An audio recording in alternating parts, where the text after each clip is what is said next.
Welcome to the Secure Circle Show, where we empower you with the knowledge to protect yourself against fraud, identity theft, and cyber threats. In this podcast, we delve into the critical issues surrounding cybersecurity in our increasingly digital world. Each episode features insightful discussions, expert interviews, and actionable tips that will help you and your loved ones stay safe online. From understanding the latest scams to learning how to secure your personal information, our goal is to create a community that prioritizes cybersecurity. Whether you're a seasoned tech enthusiast or just starting your journey to online safety, the Secure Circle Show is here to guide you. Let's jump in.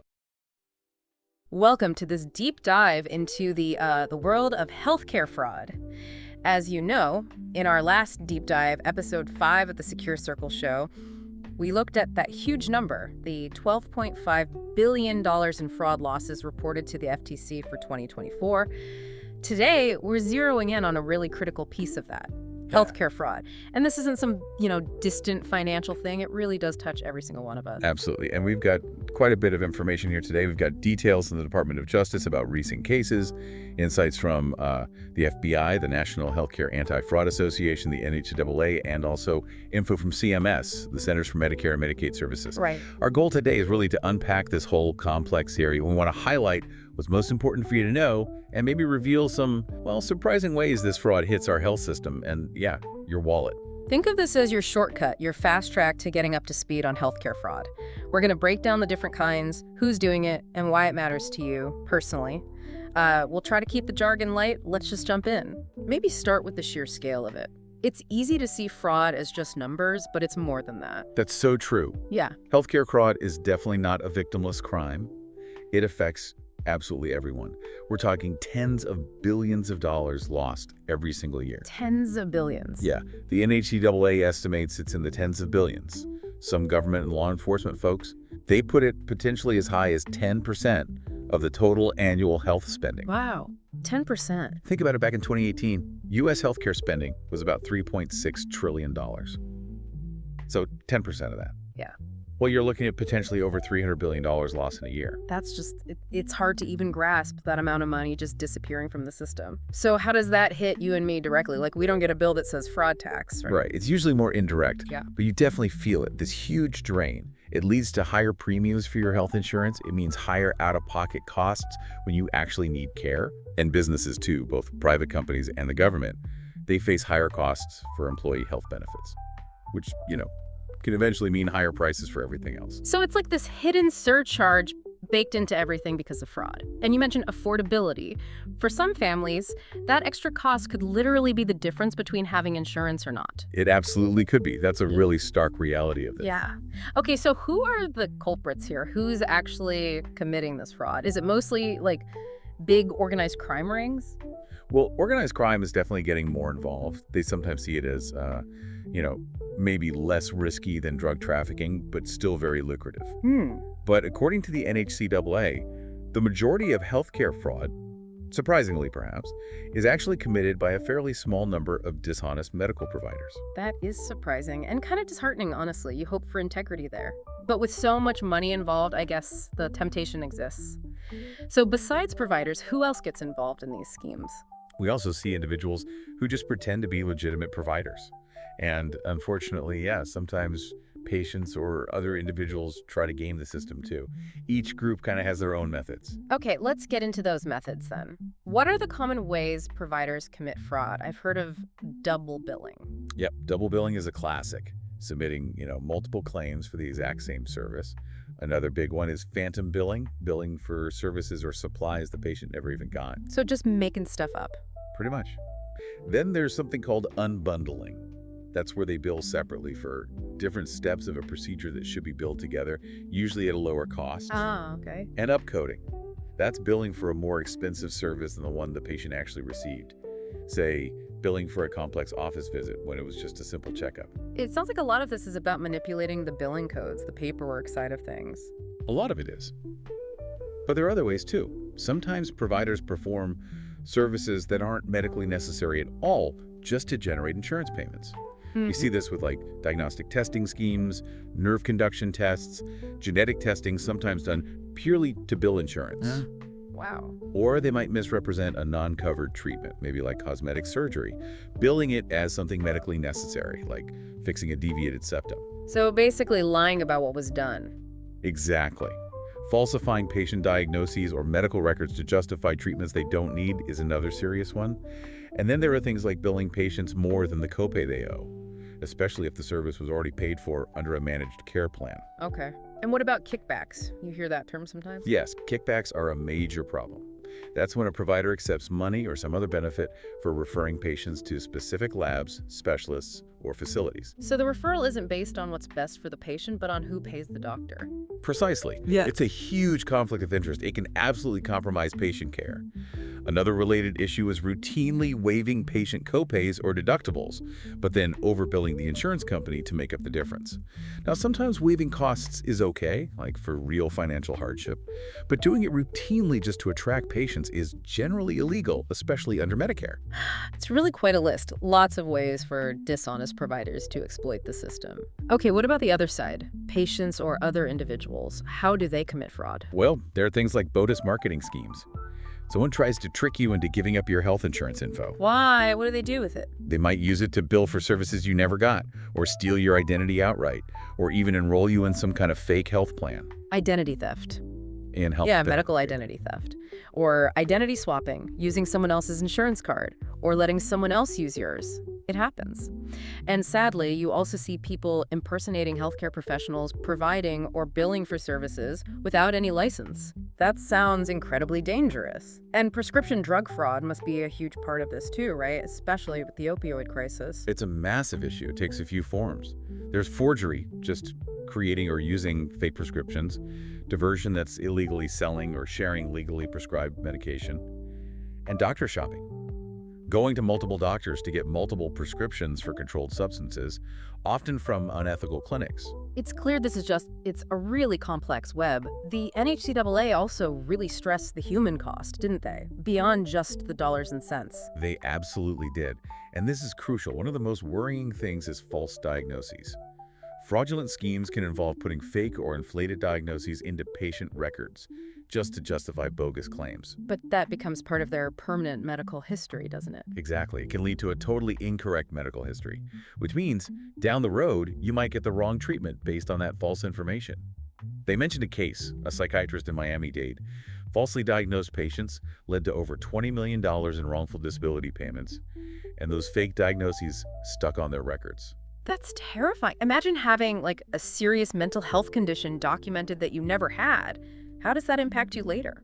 It could lead to all sorts of problems, Yeah. unnecessary tests, wrong treatments, maybe even trouble getting health or life insurance later on. And then there's medical identity theft, which you mentioned. Yeah. The NHCAA says over 2 million Americans have been victims. Someone uses your info to get care or file false claims. And that messes up your records too. Totally. It can lead to errors in your medical history. You might get denied coverage yourself, and you end up dealing with bills for things you never received. Huge financial stress. So your actual medical history, something so personal, gets corrupted. And the NHCAA also pointed out physical risks, actual harm to patients. Yes, and this is maybe the most horrifying part. In some really awful cases, patients are subjected to procedures they don't need, sometimes dangerous ones, purely so the provider can bill for them. They gave examples like a cardiologist doing unnecessary heart procedures, or an OBGYN performing surgeries that weren't needed. These aren't just about money. They can cause irreversible harm, devastating consequences for people. These examples really drive home that this isn't abstract. It's about people's health, their lives. Okay, so we've talked about the types of fraud, who's doing it, what's being done to fight back. You mentioned some recent enforcement actions. Yeah, the government agencies are definitely active. For Yeah. instance, recently the U.S. Attorney's Office in Massachusetts filed a big complaint against several major insurance companies, Aetna, Elevance Health, that used to be Anthem, Humana, and also some big broker organizations like eHealth, GoHealth, SelectQuote. What was the allegation there? The core allegation is illegal kickbacks. The government claims these insurers paid hundreds of millions to brokers, specifically to enroll people in their Medicare Advantage plans. This was from about 2016 to 2021. Hundreds of millions. Yes. And the issue is, the government argues these payments pushed brokers to steer people towards certain plans based on how much the broker got paid, not necessarily what plan was actually best for the beneficiary's health needs. So the broker's incentive wasn't aligned with the patient's best interests. That's the claim. And it gets worse. The complaint also alleges that Aetna and Humana actually worked with the brokers to discriminate against beneficiaries with disabilities. Right, so?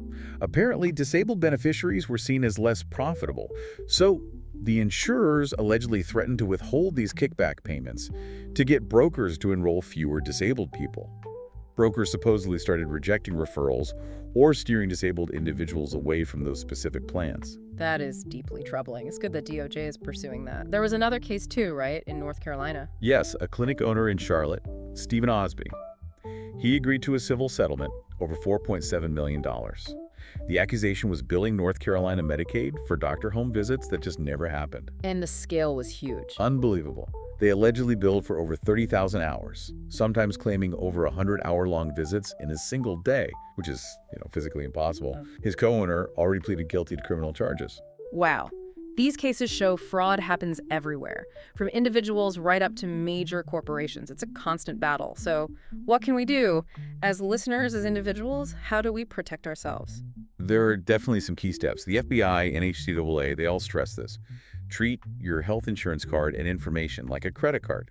Be really careful who you share it with. Don't just give it out freely. Exactly. And be super wary of offers for free medical services or products, especially if they demand your insurance info up front. That's often a red flag for a billing scam. Right, the nothing is truly free idea. What else? Review your explanation of benefits, those EOB statements you get from your insurer. Really look at them. Check the dates, the provider names, the services listed. Do they match the care you actually received? If you see anything weird, anything that doesn't look right, call your insurance company right away. Ask questions. So be an active participant in reviewing your own bills. Yes. And also, safeguard your prescription meds. If you're prescribed opioids, take them exactly as directed, don't share them, and get rid of unused medications properly so they can't be diverted. Good advice. And what if we do suspect fraud? We see something fishy on our EOB or witness something else. Report it immediately. Your first stop could be your insurance company. They have fraud units. You can also report it to government agencies. The FBI's Internet Crime Complaint Center, that's ic3.gov, is one place. Or you can call the Department of Health and Human Services hotline. That number is 800-HHS-TPSS. Even if it seems small, your report could be a crucial piece of a bigger puzzle. It really sounds like fighting this takes everyone, individuals being careful, reporting things, and then the government and other organizations investigating and prosecuting. What's the role of those larger groups? Well, the FBI is the main federal agency investigating healthcare fraud. But they work closely with tons of partners, federal, state, local agencies. There's the Healthcare Fraud Prevention Partnership, which brings public and private sectors together.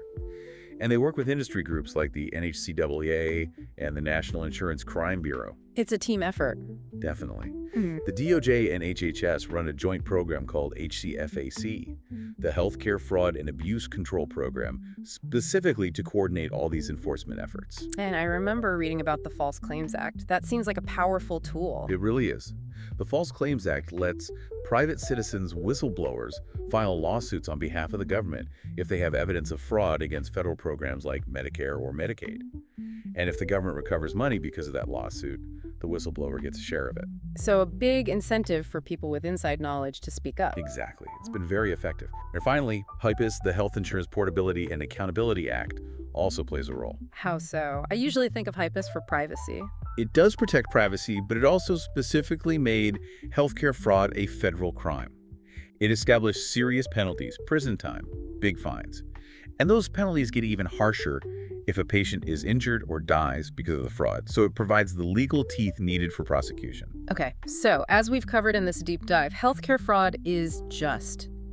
It's this pervasive issue with really far-reaching consequences. It's not just about the money, is it? It hits the integrity of the whole system, and it directly affects people's well-being. Absolutely. The examples we talked about, those kickback schemes, billing for services never done, they show just how many ways this fraud can happen. Understanding these common scams and knowing how to protect your own information, that seems like a really vital first step for all of us. It really is. being vigilant, staying informed that helps you safeguard yourself, and it contributes to making the whole healthcare environment safer for everyone. We really encourage you to share this deep dive with your friends, your family. Awareness is honestly one of our strongest defenses here. And if you found this valuable, please follow the Secure Circle show. We'll keep bringing you insights into important topics like this one. And maybe a final thought to leave you with. We've talked about billions lost each year just in healthcare fraud. It makes you wonder, what other parts of our lives are just as vulnerable to these kinds of deceptive practices? And what proactive steps can we each take to build our own secure circles in those other areas too? That's a really good question. Something definitely worth pondering as we navigate, well, this increasingly complex world.